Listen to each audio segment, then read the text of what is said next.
Hello everyone, welcome to my channel tips on mathematics. तो class 12th NCERT mathematics का हम जो है आज प्रश्नावली 5.2 पर चर्चा करेंगे और इसका ये एक इंट्रोडक्शन पार्ट है जिसमें हम पढ़ेंगे अवकलनीयता या फिर डिफरेंशिएबिलिटी। आप लोगों ने बच्चों डिफरेंशिएशन का नाम सुना होगा। तो आज जो है हम इस लेक्चर में प्रश्नावली 5.2 के आज के इस इंट्रोडक्शन वाले लेक्चर में हम देखेंगे कि जो अवकलनीयता होता है या डिफरेंशिएबिलिटी होता है वो एक्चुअल में होता क्या है और इसकी ये जनरेट उत्पत्ति कहाँ से हुआ है, ठीक है ना, इसका ओरिजिन कहाँ से है। हम बहुत ही बेसिक से डीपली एक एक चीजें अच्छी तरह से डिस्कस करेंगे। आप लोगों को अगर आगे हायर स्टडीज में जाते हैं तो उसमें भी आप लोगों को इसकी रिक्वायरमेंट होगी, इसीलिए वीडियो को एंड तक आप लोग जरूर देखना। तो देखिए, सबसे पहले तो हम अवकलनीयता बोलते किसको को देखो देख लेते हैं। अवकलनीयता ये जो है हमारे स्पर्श रेखा की ढाल को हम क्या बोलते हैं, अवकलनीयता बोलते हैं या फिर अवकलन बोलते हैं, है ना, डिफरेंशिएशन बोलते हैं या फिर स्लोप ऑफ टेंजेंट इंग्लिश में हम इसको बोल सकते हैं। स्पर्श रेखा की ढाल को जो है हम डिफरेंशिएशन या फिर अवकलन बोलते हैं। क्लियर हो गया। अब ये तो रही डेफिनेशन की बात। अब जब हम डेफिनेशन बोलेंगे तो आप लोगों को लगेगा कि ये क्या है। भैया देखो, डेफिनेशन से कुछ क्लियर होने वाला नहीं है जब तक आप बेसिक और डीपली नहीं जाएंगे, अंदर तक नहीं जाएंगे। देखो, स्पर्श रेखा आप लोगों को पता होगा स्पर्श रेखा क्या होता है। चलो सबसे पहले बात करते हैं एक स्पर्श रेखा को हम कैसे बता सकते हैं। देखो, एक हमारे पास मान लीजिए एक वृत्त है। बेसिक बातों पर बात करेंगे, है ना, टॉप जो है कॉन्सेप्ट पर बात करेंगे। इस पर ये एक वृत्त है। अब वृत्त को मान लीजिए एक लाइन जो है टच करता हुआ जा रहा है और ध्यान रखना ये जो टच करता हुआ जो पॉइंट होगा इस एक ही पॉइंट पर टच करेगा। ये ऐसा नहीं है कि वृत्त के 2-3 पॉइंट पर एक ही लाइन टच कर रहा है, ऐसा कभी भी नहीं होता है। ये आप लोगों ने क्लास 9th में आई थिंक मैथ में आप लोगों ने पढ़ा होगा। अगर आप लोगों ने पढ़ा है तो कमेंट करके बताइए, नहीं पढ़ा है तो वो बताइए। मैं कोशिश करूंगा कि इसका लेक्चर आप लोगों को बना करके अपलोड कर दूं आप लोगों के लिए, ठीक है। तो देखो, कोई भी एक पर्टिकुलर पॉइंट पर अगर एक लाइन टच करता है किसी कर्व पर या किसी वक्र पर, हम कह सकते हैं ये वक्र मतलब ये घुमावदार जो ये बना हुआ है ना, इसको हम बोलते हैं वक्र। तो वक्र पर जो है अगर एक लाइन जाते हुए टच करता है तो इस रेखा को हम क्या बोलते हैं, स्पर्श रेखा बोलते हैं। कैसा रेखा बोलते हैं, स्पर्श रेखा। क्लियर हो गया। ये है स्पर्श रेखा का कॉन्सेप्ट। क्लियर है। देखो, अब हो गया कि स्पर्श रेखा की ढाल क्या है। अब मान लो कि मैं एक एक्स एक्सिस और ये वाई एक्सिस है और यहाँ एक वृत्त है और ऐसे ही ये एक स्पर्श रेखा जा रही है, तो इस रेखा की क्या ढाल होगी। यहाँ से जो ये जितने पर झुका हुआ है ये इसका जो है क्या होता है, ढाल होता है। क्लियर हो गया। अच्छा, ढाल के लिए हम एक चीज और पढ़ते थे कि अगर कोई भी रेखा है वो दो बिंदुओं से होकर के जा रही। मान लीजिए एक रेखा है और ये एक बिंदु A और एक बिंदु B से होकर के जो है जा रही है और A का जो पॉइंट है वो x1 y1 है और B का जो पॉइंट है वो x2 और y2 है। तो उस कंडीशन में इसका जो सूत्र होता है, इसके स्पर्श रेखा की जो ढाल का जो सूत्र होता है, ढाल को हम इन जनरली जो है m से प्रदर्शित करते हैं। समझ में आ गया। ये रेखा का ढाल निकालने का फॉर्मूला है, ठीक है। अब ये स्पर्श रेखा नहीं है। स्पर्श रेखा तब होगा जब ये किसी वक्र को या किसी कर्व को मान लीजिए किसी एक पर्टिकुलर पॉइंट पर टच करेगा। ये रेखा टच करता हुआ जाएगा तो उस कंडीशन में ये जो रेखा होगा वो स्पर्श रेखा कहलाएगा, ठीक है ना। ये स्पर्श रेखा नहीं है, ये सिर्फ एक रेखा है। तो रेखा की ढाल जब दो बिंदु से होकर के जाता है तो उसके फॉर्मूला आता है y2 minus y1 upon x2 minus x1।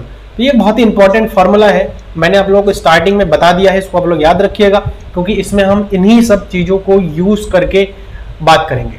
समझ में आ गया। इन्हीं सब चीजों का यूज बहुत ही अच्छी ढंग से हम करेंगे। तो देखो, ये क्लियर हो गया। अब चलिए हम आते हैं डिफरेंशिएशन पर। डिफरेंशिएशन हमारा एक्चुअल में क्या होता है। देखो, अभी तक मैंने 2-3 चीजें जो आपको बताया है, अगर ये आप लोगों को समझ में आया है तो आप लोगों को डिफरेंशिएशन बहुत मस्त तरीके से समझ में आएगा, इसमें कोई डाउट नहीं है, ठीक है। देखो, डिफरेंशिएशन के लिए हमने क्लास 11th में एक फॉर्मूला पढ़ा था, प्रथम अवकलन सिद्धांत। प्रथम अवकलन सिद्धांत। ये प्रथम अवकलन सिद्धांत क्या है, थोड़ा सा हम इस पर भी चर्चा करते हैं। देखो क्या होता है, लिमिट, इसका फॉर्मूला बता रहा हूं, limit h tends to 0 f x plus h minus f x upon h, ये फॉर्मूला है और इसी को ही हम क्या बोलते हैं, डिफरेंशिएशन बोलते हैं, जिसको डी वाई बट्टा डी एक्स या फिर एफ डैश एक्स से प्रदर्शित करते हैं। ये था प्रथम अवकलन सिद्धांत। अब यही जो है ना वो बेस है डिफरेंशिएशन का, सबसे हम कह सकते हैं कि ये किंग है। अगर आपको ये समझ में आ गया तो आप ये समझ लो कि डिफरेंशिएशन समझ गए। और ये चीज कहां से आता है, ये टोटली रिलेटेबल है इस वाले डायग्राम से। अभी डायग्राम को अभी बनाया नहीं है अच्छी से, इसको मैंने एक ढांचा दिया है, अभी इसको बताऊंगा आप लोगों के लिए।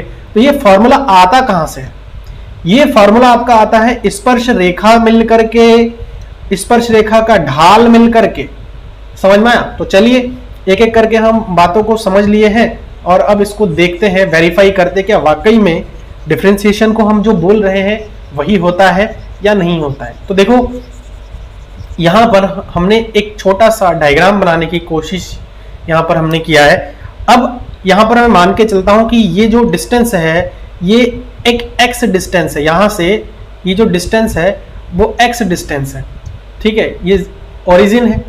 अच्छा, अब मैं क्या करता हूं, यहां से एक डिस्टेंस और लेता हूं, ये एच डिस्टेंस पर यहां पर एक पॉइंट और लेता हूं और ये जो पॉइंट होगा वो क्या होगा, आप लोगों को बता सकते हैं, आप लोग बता सकते हैं ये पॉइंट क्या होगा। ये जो पॉइंट होगा हमारा ये होगा x plus H point, clear. ये जो पॉइंट होगा वो हमारा x प्लस एच होगा और ये जो पॉइंट होगा हमारा वो कैसा होगा, x होगा, ठीक है। अगर ये पॉइंट हमारा x है तो y पर देखो फंक्शन कैसा है, fx है। ये जो कर्व है वो हमारा कैसा है, fx वाला कर्व है। तो यहां पर हमारा जो पॉइंट होगा वो क्या हो जाएगा, यहां पर अगर मैं बात करूं तो यहां पर हमारा पॉइंट है वो क्या होगा, यहां पर हमारा जो पॉइंट होगा वो देखो x का पॉइंट होगा हमारे पास x, और जो y का जो पॉइंट होगा वो हमारा f ऑफ x होगा। ये क्लियर हो गया, y का जो पॉइंट होगा वो क्या होगा, f ऑफ x होगा। क्यों ऐसा होगा, चलो इसको हम थोड़ा सा डिफरेंट कलर से दिखाते हैं। अब यहां पर क्या है, देखो ये जो पॉइंट होगा, क्योंकि यहां हम x, y करके लिखते हैं ना, हम किसी भी कोऑर्डिनेट को लिखने के लिए हम x, y लिखते हैं, तो x वाला जो पॉइंट है वो तो हमारे पास क्या है, x है। लेकिन जो y वाला जो पॉइंट हमारे पास आएगा यहां से, ये वाला, ये जो पॉइंट आएगा वो हमारा क्या है, f ऑफ x है। तो मतलब x हम यहाँ रख देंगे तो f ऑफ x आ जाएगा, ठीक है। अच्छा, इस पॉइंट की अगर मैं बात करूं यहाँ वाला, तो देखो ये तो हमारा x, पहला पॉइंट हमारा क्या हो जाएगा, x प्लस एच है।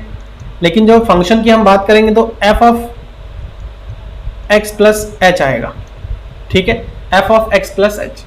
तो ये हमारे पॉइंट्स भी मिल गए, है ना। बेसिकली मैं अगर बात करूं तो ये एक मैं जनरेट किया है, ऐसा ही आप लोगों के लिए एग्जांपल है। तो यहां से x डिस्टेंस पर मैंने एक पॉइंट लिया है जिसके लिए जो हमारे पास फंक्शन का वैल्यू आया, जो पॉइंट आया है वो x और fx। ऐसे ही x प्लस एच के लिए, क्योंकि यहाँ x प्लस एच पॉइंट होगा, क्यों होगा, क्योंकि हमने जो ये डिस्टेंस लिया है इसमें से ये जो डिस्टेंस लिया है ये h डिस्टेंस है और यही h डिस्टेंस ही अभी देखना यहाँ पर मेन रोल निभाता है। अब कैसे निभाता है वो हम समझेंगे। अब देखो ये पॉइंट हमारा फिर क्या हो जाएगा, अगर ये x प्लस एच है तो x प्लस एच x के जगह पर और y के जगह पर fx प्लस एच है, क्योंकि y का मान क्या है, fx है। तो ये आप लोगों को क्लियर हो गया होगा। अब देखो हमें क्या करना है, स्पर्श रेखा की ढाल निकालनी है। अब स्पर्श रेखा की ढाल, सबसे पहले तो मैं अगर इन्हीं दो पॉइंट को मिला करके, अगर मैं देखो ये दो बिंदु है, एक बिंदु ये है और एक बिंदु हमारा ये है। अब इन दोनों बिंदु से होकर जाने वाली रेखा की जो ढाल है वो क्या हो जाएगा, देखो अब मैं इस बिंदु को अगर A मानूं और इस बिंदु को अगर मैं B मानूं तो मैं यहां लिख सकता हूं A तथा B बिंदु से होकर जाने वाली रेखा की ढाल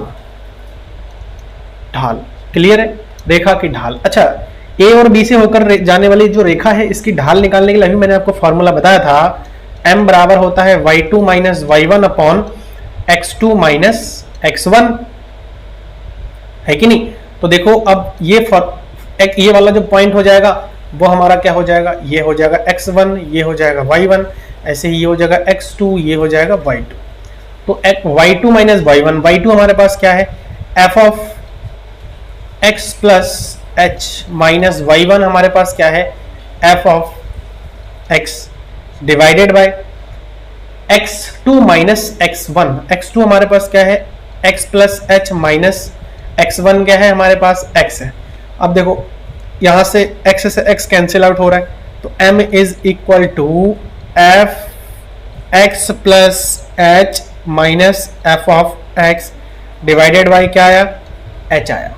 देखो अभी ये सिर्फ हमारे जो कंडीशन हमने यहां पर जनरेट किया है, ड्रॉ किया है, इस अकॉर्डिंग ये जो रेखा है, दो बिंदुओं से होकर जाने वाली रेखा है, उसका सिर्फ और सिर्फ क्या आया, ढाल आया है। क्या आया, ढाल आया है।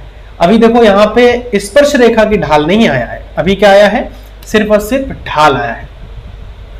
अब देखो स्पर्श रेखा की ढाल बनाने के लिए आपको एक यहां पर छोटा सा काम करना पड़ेगा। स्पर्श रेखा की ढाल कब बनेगा, देखो स्पर्श रेखा की ढाल मतलब स्लोप ऑफ टेंजेंट। अब ये चीज आप कैसे निकालोगे, देखो मैंने अभी आप लोगों को बताया था कि कभी भी अगर कोई भी रेखा है वो उसको हम स्पर्श रेखा तब कहेंगे जब वो कोई पर्टिकुलर एक पॉइंट पर टच करे, किसी भी कर्व को या किसी भी वक्र को पर्टिकुलर एक पॉइंट पर टच करे। देखो जैसे कि मान लो ये हमारा एक कर्व है, ठीक है, और एक हमारे पास रेखा है, तो ये रेखा को हम स्पर्श रेखा तब कहते हैं जब ये कोई एक पर्टिकुलर पॉइंट पर जो है टच करता हो। अब देखो ये कर्व है और ये रेखा है, लेकिन हम देख पा रहे हैं कि इस कंडीशन में, ये जो कंडीशन है, इस कंडीशन में दो बिंदुओं से होकर के जा रहा है, तो ये कोई स्पर्श रेखा तो नहीं है। स्पर्श रेखा होने के लिए एक पॉइंट पर टच करना चाहिए, जैसा कि इसमें मैंने आप लोगों को दिखाया है। क्लियर है। अब ये कंडीशन और ये कंडीशन दोनों बहुत डिफरेंस है। इसमें जो पॉइंट है वो इस कर्व को प्रतिच्छेद करते हुए जा रहा है। अब हमको क्या करना है, इसमें कोई ऐसा कंडीशन लगाना है कि ये जो रेखा है वो स्पर्श रेखा बन जाए। अच्छा, स्पर्श रेखा बनने के लिए हमें इस रेखा को एक ही पॉइंट पर लाने पड़ेंगे, टच करवाने पड़ेंगे, जबकि यहां क्या हो रहा है, दो पॉइंट पर टच कर रहे हैं, तो हमें क्या करनी पड़ेगी, इन दोनों पॉइंट को एक बनाने हैं। अब इस दोनों पॉइंट को एक कब बनाएंगे, जब ये दोनों पॉइंट जो है क्या हो जाए, बहुत करीब करीब पहुंच जाए। समझ में आ रहा है, जब ये दोनों पॉइंट क्या हो जाए, बहुत करीब करीब पहुंच जाए। देखो एक कंडीशन यहां पर और ड्रॉ कर लेते हैं। अब मान लीजिए ये हमारे पास एक्स एक्सिस और ये क्या है हमारे पास वाई एक्सिस। अब यहां पर यही सेम कर्व है, सेम कर्व है, अरे ये बनाना ही है, इसको सही कर लेते हैं। सेम कर्व को हम यहां पर ड्रॉ करते हैं, ठीक है। अब ये हमारे पास मान लीजिए कि x वाला पॉइंट है और इस b पॉइंट को हम क्या करते हैं, इस x वाले पॉइंट के बड़े करीब लेके आते हैं। मतलब इतना करीब है कि आप आंखों से देख करके एनालाइज नहीं कर पाओगे। मैं थोड़ा सा बड़ा बना लेता हूं समझने के लिए। जब मैं इतना करीब लेके आऊंगा तो क्या हो जाएगा, ये दोनों जो पॉइंट है ना, वो दोनों पॉइंट जो है क्या हो जाएगा, लगभग लगभग एक दूसरे के ऊपर आ जाएगा। और जब लगभग लगभग मान लीजिए ये एक पॉइंट है और एक पॉइंट ये है, ये दोनों एक दूसरे के ऊपर आ गया, तो लगभग लगभग क्या है, सेम पॉइंट बन जाता है। तब अगर मैं इस रेखा को ऐसे ले जाऊंगा तो ये ऐसा लगेगा कि स्पर्श रेखा है। लेकिन वाकई में क्या ये स्पर्श रेखा है, नहीं है, हम नहीं कह सकते, क्योंकि ये कोई पर्टिकुलर एक पॉइंट के ऊपर से नहीं जा रहा है। हम क्या कर रहे हैं, हम कोशिश कर रहे हैं, क्योंकि जब भी दो पॉइंट होगा तभी हम ढाल बता सकते हैं। जब दो पॉइंट होगा, जब कोई रेखा का दो पॉइंट होगा तभी हम ढाल बता सकते हैं, ध्यान रखना इस बात को।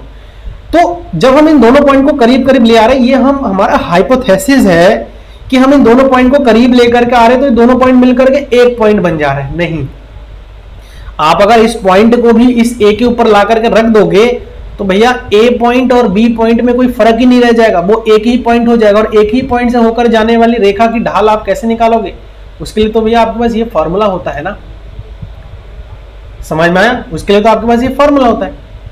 अब देखो, अगर ये फॉर्मूला होता तो हम क्या कर सकते हैं, हम ये मान के चलते हैं कि जो ये हम इन दोनों पॉइंट को एक जगह लाने के लिए हमें क्या करना पड़ रहा है, हम धीरे धीरे इस h डिस्टेंस को क्या कर रहे हैं, कम कर रहे हैं। इस h डिस्टेंस को हम क्या कर रहे हैं, कम कर रहे हैं। लेकिन इस h डिस्टेंस को हम जीरो तो नहीं कर सकते। हम जीरो कर देंगे तो क्या हो जाएगा, ये एक दूसरे के ऊपर आ जाएगा। हमें एक दूसरे के ऊपर नहीं लाना है, हमें एक दूसरे के बड़े करीब करीब लेकर के आना है दोनों लाइनों को, दोनों पॉइंट को। तो हम ये कह सकते हैं कि h टेंड्स टूवर्ड जीरो, मतलब h जो है जीरो के तरफ जा रहा है। ये चीज है, जब हम h डिस्टेंस को जीरो के पास लेकर के जाएंगे, बहुत करीब करीब लेकर के जाएंगे, इसमें एक बढ़िया कॉन्सेप्ट आता है, देखो बच्चों, लिमिट का। सबसे पहले आपको लिमिट पढ़ना होता है, फिर आपको कंटिन्यूटी पढ़ना होता है, फिर आपको डेरिवेटिव। लिमिट और डेरिवेटिव दोनों एक ही साथ अटैच है। अगर आपको लिमिट समझ में आता है तो आप डेरिवेटिव भी समझ जाएंगे। आप कहोगे कि सर लिमिट तो आपने नहीं बताया है।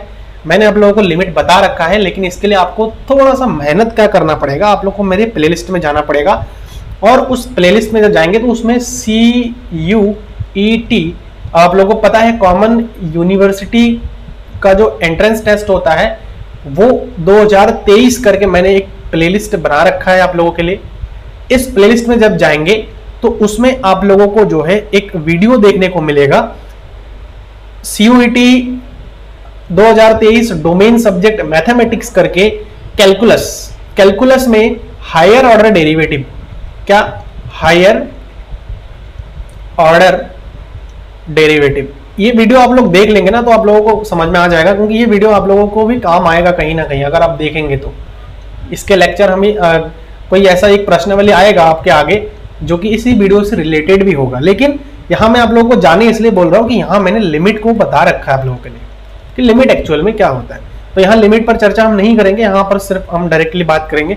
तो जब h को हम जीरो के करीब करीब ले जाएंगे, मतलब जीरो के करीब ले जाने का मतलब क्या है कि इन दो बिंदुओं के बीच का डिस्टेंस है वो लगभग जीरो के करीब लेकर के जाएंगे। तो जब लगभग जीरो के करीब लेकर के जाएंगे तो ये दोनों पॉइंट क्या हो जाएगा, एक जैसा हो जाएगा, और उस कंडीशन में हम इस रेखा को क्या बोल सकते हैं, स्पर्श रेखा बोल सकते हैं इस fx कर्व के लिए, इस fx वक्र के लिए।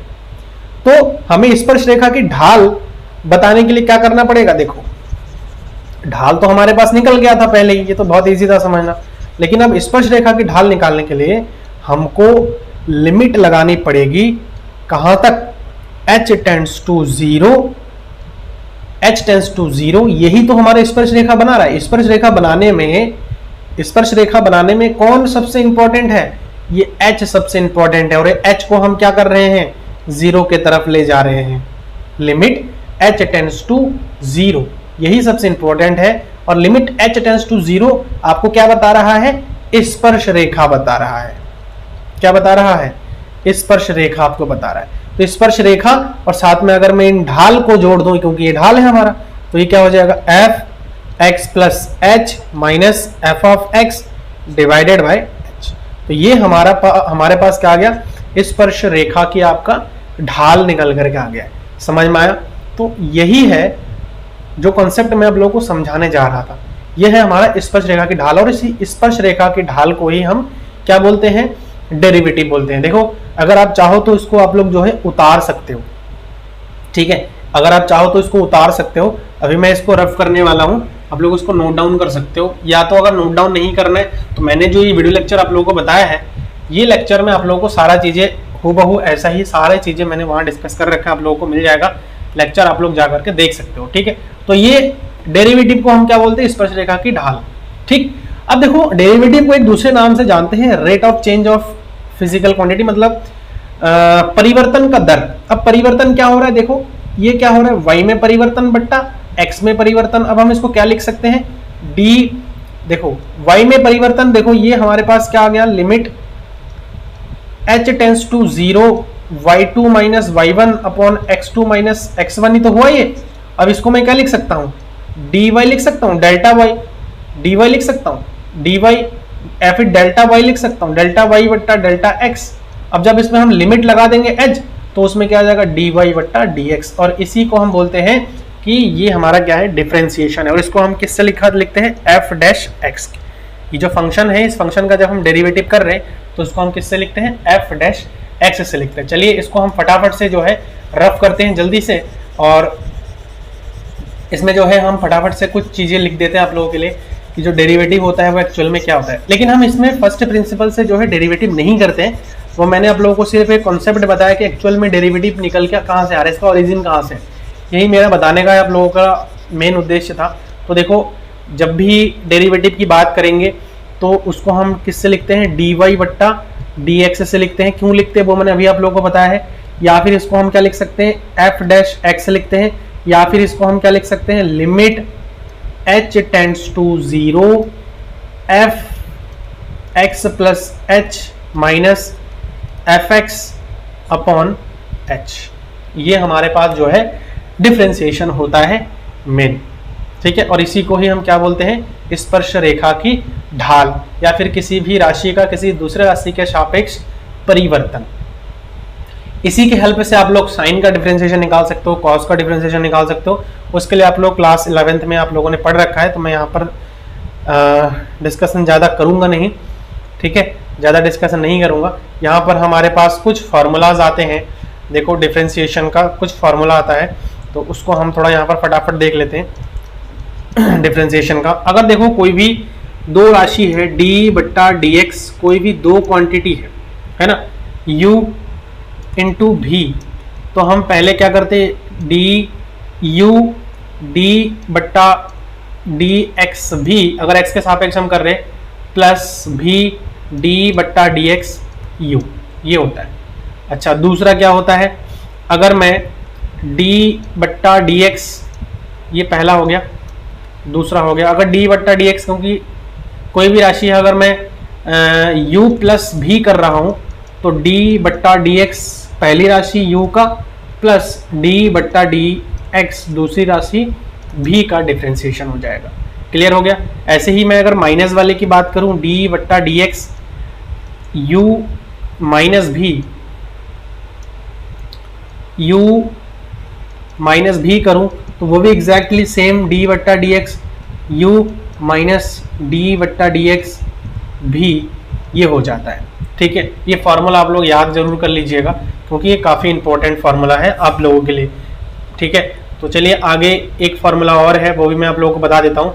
देखो, अगर कभी भी ऐसा आता है d बट्टा डी एक्स यू अपॉन भी, तो ये जो फार्मूला हमारा निकल करके आता है, इसमें हम ऐसा कर सकते हैं, देखो v का स्क्वायर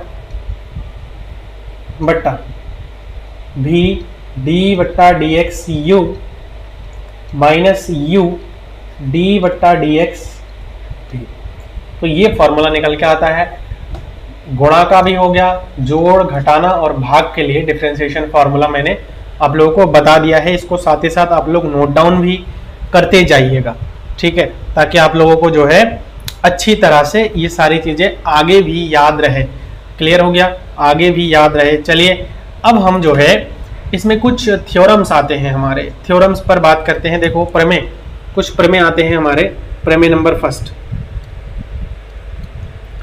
प्रमेय फर्स्ट। अब देखो प्रमेय में क्या कह रहा है कि यदि फलन किसी बिंदु C पर अवकलनीय है तो उस बिंदु पर संतत भी है, ठीक है। यदि फलन f किसी बिंदु C पर अवकलनीय है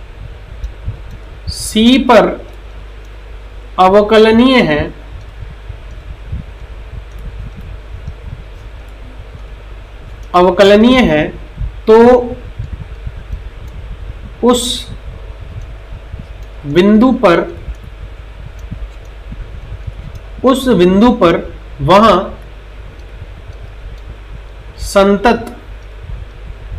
संतत भी है।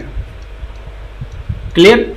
देखो क्या कहा है कि अगर कोई भी फंक्शन है वो किसी पर्टिकुलर पॉइंट C पर अगर अवकलनीय है तो वो 101% संतत भी होगा। और संतत, इसके जस्ट प्रीवियस लेक्चर में प्रश्नावली 5.1 में हमने बात किया है संतत के बारे में, ठीक है, संतत के बारे में। तो इसको वेरीफाई कर लेते, देखो प्रूफ हम कर सकते हैं, इसका प्रूफ इजीली कर सकते हैं।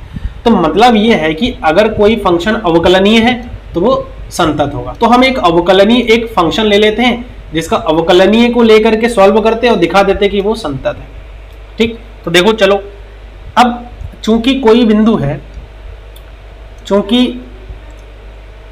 एफ सी पर क्या है, अवकलनीय है, अवकलनीय है, तो हम इसको कैसे लिख सकते हैं अगर एफ सी पर अवकलनीय है तो? देखो लिमिट एक्स किधर जा रहा है, सी पर जा रहा है, और ये फंक्शन कैसा हो जाएगा, एक्स माइनस एफ सी बट्टा एक्स माइनस सी हो जाएगा। कैसे आया, ये प्रीवियस के जो फॉर्मूला मैंने बताया था उसी से आया। इसको हम क्या लिख सकते हैं, एफ डैश सी लिख सकते हैं, क्योंकि सी पर अगर डिफरेंशियल है तो हम एफ डैश सी लिख सकते हैं। लेकिन ये जो एक्स है वो सी के इक्वल नहीं है, ध्यान रखना। अगर सी के इक्वल हो जाएगा तो फिर अनडिफाइन हो जाएगा, समझ में आ? अब देखो हम क्या करते हैं, इसको हम वेरीफाई करते हैं। नाउ अब हम क्या करेंगे, यहाँ पर लिखेंगे f x minus F c. इसको क्या करेंगे, दोनों से x माइनस सी से गुणा और x माइनस सी से क्या कर देंगे, भाग कर देंगे। F x minus F C, X minus C से गुणा और x माइनस सी से भाग। क्लियर? जब हमने ये कर दिया, हम दोनों साइड में क्या कर लेंगे, लिमिट ले लेंगे। लिमिट दोनों साइड में क्या कर लेंगे, अब लिमिट ले लेंगे। Limit x tends to c क्या हो जाएगा, ये F of x minus F of C बराबर ये क्या हो जाएगा, देखो इसमें भी हम लिमिट ले लेंगे। अब दोनों फंक्शन मल्टीप्लाई में है तो हम अलग अलग ले सकते हैं। x tends to c F x minus F C बट्टा एक्स माइनस सी और गुणा limit x tends to c x minus C. ठीक है, अब देखो ये तो हमारे पास किसके बराबर आ रहा है, ये एफ डैश सी के बराबर आ रहा है ना। ये किसके बराबर आ रहा है, एफ डैश सी के बराबर आ रहा है। और ये इसमें मैं लिमिट जैसे रख दूंगा तो ये हमारा जीरो हो जाएगा। तो अल्टीमेटली इधर हमारे पास क्या आ गया, जीरो आ गया। तो देखो थोड़ा सा स्पेस बना लेते हैं। अगर ये जीरो आ गया तो यहाँ पर हम लिख सकते हैं limit x tends to c F of x minus F of C बराबर क्या हो गया, जीरो हो गया। अब देखो हम क्या करते हैं, अगर मैं वैल्यू रख देता हूं, अगर मैं वैल्यू रखता हूं limit x tends to c F of x minus इसके साथ भी आ जाएगा limit x tends to c F of c बराबर जीरो। अब मैं इसको उस साइड में ले जाता हूं तो ये क्या आ जाएगा, limit x tends to c F of x बराबर क्या हो जाएगा, ये c में इसमें रख दूंगा तो ये अल्टीमेटली हमारे पास क्या आ जाएगा, एफ ऑफ c जो है एफ ऑफ c के बराबर आ जाएगा, है कि नहीं, एफ ऑफ c के बराबर आ जाएगा। तो देखो यही तो हमारे पास क्या है, सातत्य का कंडीशन था क्या, कि लिमिट उस पॉइंट पर, लिमिट वैल्यू और उस पॉइंट पर पर्टिकुलर फंक्शन की वैल्यू हमारे पास क्या आना चाहिए, बराबर होनी चाहिए। तो हम कह सकते हैं संतत है, संतत है। इसके प्रीवियस के लेक्चर में हमने ये चीज़ सीख रखा है, नहीं देखा तो वीडियो आप लोग एक बार जो है देख लीजिए अच्छे से, तो समझ में आप लोगों को आ जाएगा। तो ये तो हमने वेरीफाई कर दिया है कि जितने भी अवकलनीय फलन होते हैं, जितने भी फलन अवकलनीय होते हैं वो कहीं ना कहीं संतत जरूर होंगे। ठीक है, वो कहीं ना कहीं क्या होंगे, संतत जरूर होंगे। लेकिन इसका उल्टा सही नहीं है। सही क्या नहीं है, अब देखो इसका उल्टा अगर मैं बात करूं, इससे converse, converse is not true. कैसे, मैं यहां पर कह रहा हूं कि अवकलनीय फलन, अवकलनीय जो फंक्शन होते हैं वो संतत होते हैं, संतत होते हैं। लेकिन सभी संतत फलन अवकलनीय नहीं होते, अवकलनीय नहीं होते हैं। ये पॉइंट आप लोग नोट कर सकते हो, बहुत ही इंपॉर्टेंट नोट है कि सभी अवकलनीय फलन संतत जरूर होते हैं लेकिन सभी संतत फलन अवकलनीय नहीं होते। कुछ हो सकते हैं, सभी नहीं हो सकते। क्लियर है, ये बहुत ही इंपॉर्टेंट पॉइंट है, आप लोग इसको जो है याद रखिए, इसको कहीं नोट डाउन कर लीजिए। इसका प्रूफ हमने यहाँ पर दिखा दिया। देखो जब भी हमें मना करना होता है ना तो हम एक एग्जांपल लेते हैं, और इसका सबसे बढ़िया एग्जांपल क्या है, मॉडुलस ऑफ एक्स। हमने देखा था मॉडुलस ऑफ एक्स क्या है, संतत है आपका। लेकिन मॉडुलस ऑफ एक्स जो है डिफरेंशिएबल नहीं है। तो चलिए यहाँ पर इसका हम वेरीफाई भी करते हैं। देखो प्रमेय हम यहाँ पर 2 लिख सकते हैं, प्रमेय नंबर 2। प्रमेय नंबर 2 का क्या है, ये उप प्रमेय हम कह सकते हैं, को थ्योरम हम कह सकते हैं फर्स्ट वाले का। क्या है, सभी संतत फलन अवकलनीय नहीं होते हैं, नहीं होते हैं। सभी अवकलनीय फलन, सभी संतत फलन हमारे क्या नहीं होते, अवकलनीय नहीं होते। लेकिन अवकलनीय फलन अगर है तो वो संतत जरूर होता है। तो चलिए इसका हम जो है छोटा सा एक एग्जाम्पल लेकर के वेरीफाई करते हैं। एक एग्जाम्पल क्या है, देखो अगर मैं एक फंक्शन यहाँ पर लेता हूँ, फंक्शन क्या है, f of x. F of x क्या है, मॉडुलस ऑफ एक्स। और मॉडुलस एक्स के बारे में आपको पता होता है कि ये पॉजिटिव एक्स कब होता है, यदि एक्स का मान 0 से बड़ी या फिर बराबर होता है। नेगेटिव ऑफ एक्स कब होता है, यदि एक्स का मान 0 से छोटा होता है। क्लियर है। अब इसके हम जो है, देखो ये संतत है, ये तो क्लियर है, आप लोगों को पता है कि ये संतत है। ठीक है, LHL लिमिट RHL लिमिट के बराबर हो जाता है, फंक्शन की वैल्यू पर्टिकुलर पॉइंट बराबर हो जाता है, संतत होता है। इसको हमने प्रीवियस के लेक्चर में वेरीफाई भी कर रखा है। लेकिन हम डिफरेंशिएबिलिटी चेक कर लेते हैं। ठीक है, डिफरेंशिएबिलिटी। अब डिफरेंशिएबिलिटी में हम एक तो लिखते हैं LHD, लेफ्ट हैंड डेरिवेटिव। क्या बोलते हैं इसको हम, left hand derivative. Left hand derivative, तो लेफ्ट हैंड डेरिवेटिव को कैसे लिखेंगे, limit h tends to 0 negative f 0 plus h, है ना। किसी पर्टिकुलर पॉइंट पर जब बात करते हैं, अगर x की बात करते हैं हम x लिखते, है ना, माइनस f 0 अपॉन h। अब देखो यहाँ फंक्शन हमारा होगा क्या, 0 के नेगेटिव, मतलब यहाँ जो फंक्शन हमारे पास आएगा वो हमारे पास आएगा यहाँ से, ये जो होगा वो हमारे पास आएगा लिमिट h टेंड्स टू 0। यहाँ पर हमारे पास जो आएगा, देखो यहाँ पर ऐसे h टेंड्स टू 0, मतलब यहाँ पर हमारे पास जो ये इसका जो वैल्यू होगा वो हमारे पास क्या आएगा, 0 के नेगेटिव, मतलब 0 के लेफ्ट हैंड में अगर मैं बात करूँ तो 0 के लेफ्ट हैंड में नेगेटिव ऑफ x मिलेगा हमें, और नेगेटिव ऑफ h हो जाएगा, क्योंकि h टेंड्स टू हम 0 की तरफ ले जा रहे हैं। तो ये हमारे पास आ जाएगा माइनस का 1। और ऐसे ही मैं RHD की बात करूँ, राइट हैंड डेरिवेटिव, तो limit h tends to 0 positive f 0 plus h minus f0 upon h। तो इसके लिए जो ये वाला फंक्शन हमारे पास है वो पॉजिटिव h हो जाएगा अपॉन h। तो ये कितना आ गया, 1 आ गया। अब देखो दोनों तरफ डेरिवेटिव इक्वल आना चाहिए। Left hand derivative since LHD does not equal to RHD, right hand derivative भी बराबर नहीं है, इसीलिए जो हमारे पास fx है वो x इज इक्वल टू 0 पर अवकलनीय नहीं है, समझ में, वो जो है अवकलनीय नहीं है। तो ये तो हमारे कुछ बेसिक एग्जांपल था जो मैंने आपको थ्योरम बताया है।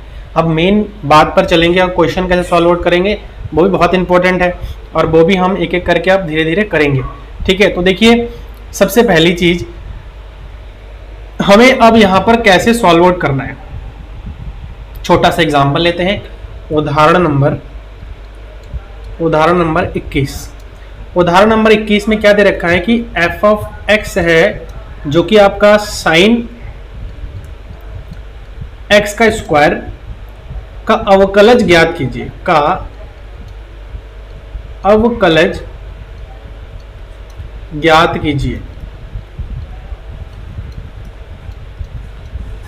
अवकलज ज्ञात कीजिए, तो इसका अवकलज निकालने के लिए देखो, अगर हमें fx का अवकलज निकालना है तो उसके लिए हमारे पास सीधा हम इसका डिफरेंशिएशन निकाल सकते हैं, और जब तक 1 नहीं हो जाता तब तक हम डिफरेंशिएट करते रहेंगे। देखो हम कैसे निकालेंगे, d/dx f ऑफ x बराबर x के सापेक्ष हम अवकलज कर रहे हैं, समझ में, x के सापेक्ष, यहां लिख लो पॉइंट, x के सापेक्ष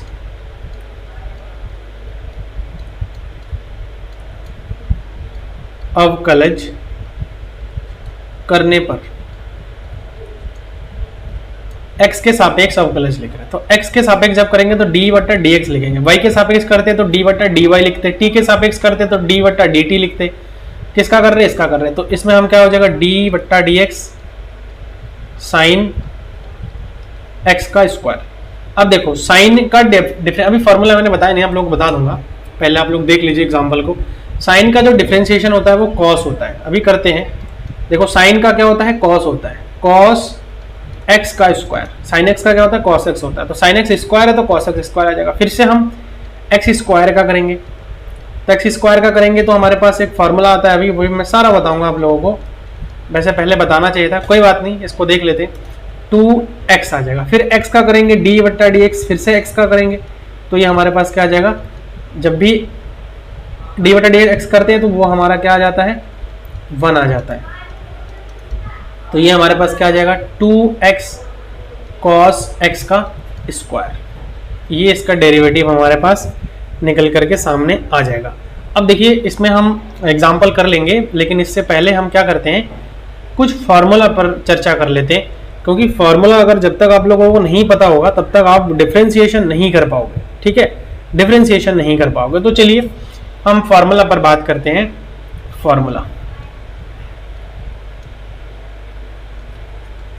पहला फार्मूला होता है, अगर d बट्टा डी एक्स कभी भी x की पावर n टाइप का होता है, मतलब x के पावर में कुछ भी होता है तो उसमें हम n x की पावर n माइनस 1 लिखते हैं। अभी जैसे मैंने करवाया था d बट्टा डी एक्स एक्स स्क्वायर, तो x की पावर n की जगह पर क्या है? 2 है, तो 2x की पावर 2 माइनस 1 बराबर 2x की पावर 1, इसका मतलब 2x आया था अभी इससे पहले ही जस्ट मैंने बताया था, ये हो गया। दूसरा फॉर्मूला आता है d बट्टा डी एक्स कभी भी अगर कोई कांस्टेंट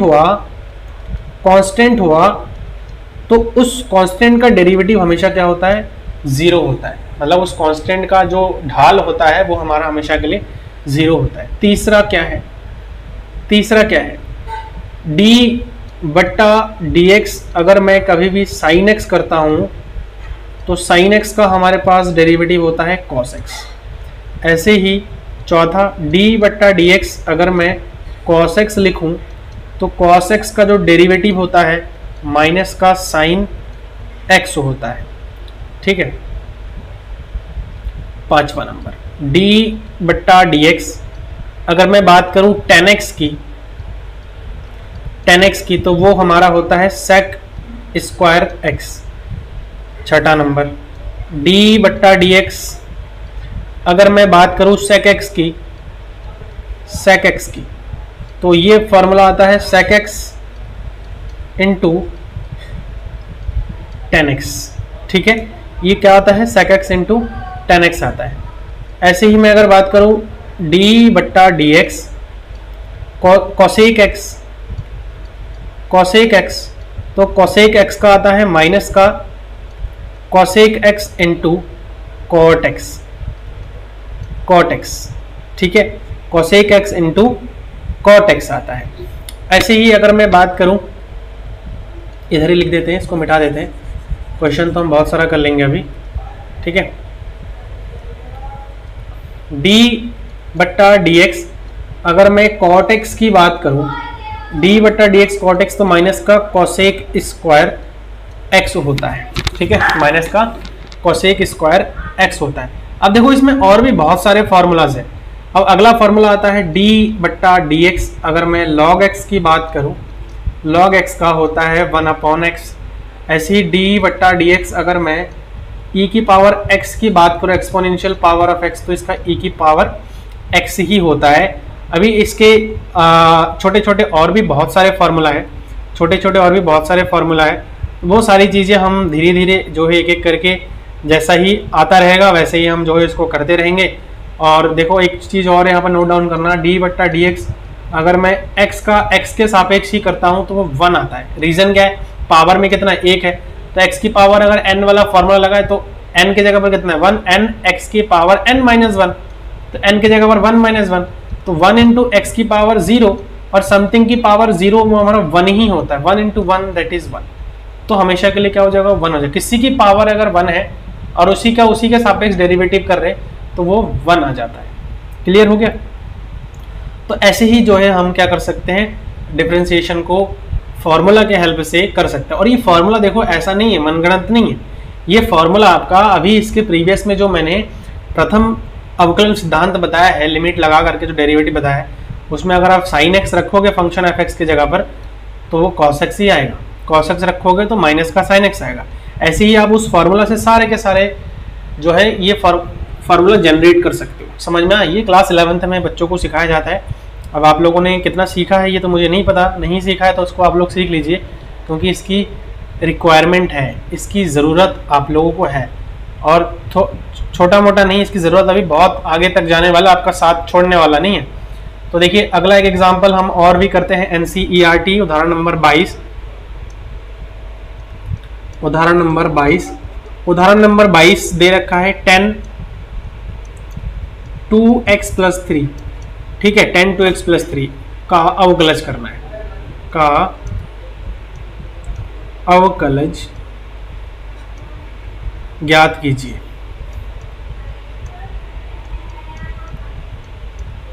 ठीक है, का अवकलज ज्ञात कीजिए। देखो जब तक अब पूरा अवकलज नहीं हो जाता, हमें इस पार्ट का अलग से अवकलज भी करना होता है। जब तक नहीं होता है तब तक हम क्या करते हैं, 1 नहीं आता तब तक हम अवकलज करते रहते हैं। तो देखो x के सापेक्ष, यहाँ पे लिखते हैं x के सापेक्ष अवकलज करने पर, तो देखो x के सापेक्ष अवकलज करेंगे तो d/dx 10x, और 10x के जगह पर हम क्या लिखेंगे 2x + 3। ठीक है, अब देखो अगर मैं इस पूरे को, अगर मैं x या फिर t मान लूँ, कुछ भी मान लूँ, अगर मैं पूरे को x मानूँ 10x, तो 10x का क्या होता है, सबसे पहले तो हमें 10 इसको x की तरफ सोच करके मानना पड़ेगा। तो 10x का क्या होता है, sec² x होता है, अभी बताया था मैंने sec² x, लेकिन अभी x नहीं है, x की जगह पर क्या है 2x + 3 है। अब इस 2x + 3 का फिर से करना है, d/dx 2x + 3, इसको फिर से करना है। तो देखो अब यहाँ पर दो फलनों का जो है क्या है, योग है, इसका जो है क्या करना है हमें, इसका हमें क्या करना है, अलग अलग करना है। मैंने बताया था आप लोगों को कि अगर जो है d/dx u + v हो तो d/dx u + d/dx v, इसके प्रीवियस में मैंने आज ही बताया है। तो ये आ जाएगा sec² 2x + 3, और ये आ जाएगा इसके साथ एक बार डेरिवेटिव, तो d/dx 2x + d/dx 3। अब देखो 2x का करेंगे तो क्या आएगा, sec² 2x + 3, sec² 2x + 3, यहाँ से आ जाएगा, देखो 2 तो हमारा कांस्टेंट है तो d/dx के बाहर आ जाएगा। ठीक है, x + d/dx क्या है, यहाँ पर एक कांस्टेंट राशि है तो अभी बताते हैं इसका। तो sec² 2x + 3, देखो इतना लेंदी तो है नहीं, ये मैंने आपको हर एक स्टेप को अच्छी तरह से एक एक करके बताया, तभी ये इतना लेंदी हो रहा है। जब आप डेरिवेशन जो है डिफरेंशिएशन करना अच्छे से सीख जाएंगे तो ये सिर्फ विदिन 1 सेकंड का आपका काम है। ठीक है, इसके लिए आपको बहुत ज़्यादा प्रैक्टिस की नीड होगी। देखो 2 तो हमारा कांस्टेंट है, और अभी मैंने बताया था किसी भी उसका अगर सिंगल घात है तो 1 हो जाता है, प्लस ये कांस्टेंट है, कांस्टेंट का डेरिवेटिव देखो 3 कांस्टेंट है आपका, तो इसका डेरिवेटिव क्या हो जाता है, 0 हो जाता है। क्लियर है, इसका जो डेरिवेटिव होगा वो हमारा क्या हो जाएगा, 0 हो जाएगा। तो इसका जो अब आंसर हमारे पास अल्टीमेटली निकल करके आ रहा है वो है 2 sec² 2x + 3। क्लियर है, 2 sec² 2x + 3 आया समझ में। तो ये जो है हमारे पास फाइनल इसका आंसर हो जाएगा। ये है उदाहरण नंबर 22। अब इसके अगले उदाहरण पर बात करते हैं, उदाहरण नंबर 23, NCERT उदाहरण नंबर 23। तो देखो उदाहरण नंबर 23 कह रहा है कि x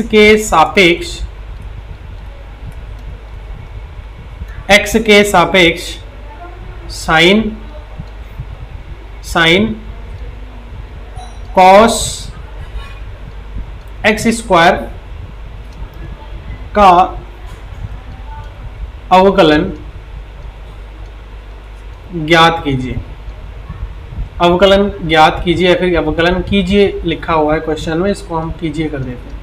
देखो x के सापेक्ष अगर हम इसका अवकलन करते हैं तो कैसे कर सकते हैं। देखो सबसे पहले अगर मैं इसको माना y मान लो, माना y बराबर साइन नहीं भी मानो कोई दिक्कत नहीं, इसके प्रीवियस के जैसे हमने करा है वैसे भी कर सकते हो, कोई इशू नहीं है। इतना है। तो अब x के सापेक्ष अवकलन करने पर x के सापेक्ष अवकलन करने पर, तो x के सापेक्ष अवकलन करने पर क्या आ जाएगा, डी वाई का करेंगे तो डी वाई वट्टा डी एक्स आ जाएगा, बराबर इसका हम x के सापेक्ष करेंगे डी वट्टा D X sine cos x square, ये हो जाएगा। अब देखो हम सबसे पहले तो इसको एक मतलब x के जैसा मान के काम करेंगे, तो साइन x हो जाएगा। तो साइन x का अगर मैं करता हूं cos x हो जाएगा। cos x के जगह पर क्या है, cos x का स्क्वायर है, ठीक है, x का स्क्वायर है। अच्छा, फिर से हमें क्या करना पड़ेगा, d वट्टा डी एक्स, कॉस इसका फिर से करना पड़ेगा cos x का स्क्वायर, इसको फिर से करना पड़ेगा। अब देखो cos इंटू cos x का स्क्वायर, देखो cos x स्क्वायर है तो इसको हम cos x मान के करेंगे, तो cos x का क्या होता है, माइनस का साइन x, और x के जगह पर क्या है, x स्क्वायर है, ठीक है। फिर d बट्टा डी एक्स हम x स्क्वायर का फिर से करेंगे, तो x स्क्वायर का जब फिर से करेंगे तो देखो क्या आ रहा है, cos x स्क्वायर, और यहाँ पर हो रहा है हमारे पास माइनस का साइन x स्क्वायर, और x स्क्वायर का करेंगे तो देखो ये आ जाएगा 2x, क्योंकि nx की पावर n माइनस वाला फार्मूला हम यहाँ पर अप्लाई करेंगे तो 2x हो जाएगा। तो अब इसको हम अल्टीमेटली पूरा सॉल्व आउट कर लेते हैं। देखो क्या आ रहा है, माइनस का 2x sine x square into cos x square, ठीक है। तो ये इसका जो है फाइनल आंसर आ जाएगा, समझ में। ऐसे हम जो है डेरिवेटिव कर सकते हैं। तो हमने बहुत सारी बातें आज जो है यहाँ पर सीखा है, डिस्कशन किया है, और कल के लेक्चर में हम जो है प्रश्नावली 5.2 पर बात करेंगे। इसके जितने भी क्वेश्चन है उसका जो है हम सॉल्यूशन करेंगे, एक एक करके अच्छे से करेंगे, क्योंकि हमारा स्टार्टिंग है अभी। बेसिक क्वेश्चंस को लेकर के हम जो है सॉल्यूशन करेंगे। जो भी एक्सरसाइज के क्वेश्चन है उनका हम पूरा सॉल्यूशन करेंगे। तो होप कि आप लोगों को आज का जो वीडियो लेक्चर है ये अच्छी तरह से आप लोगों को समझ में आ गया है। जो भी मैंने बताया वो अच्छे से आप लोगों ने सीखा है। फिर भी अगर कहीं पर डाउट है तो एक बार वीडियो आप लोग फिर से देख लीजिए।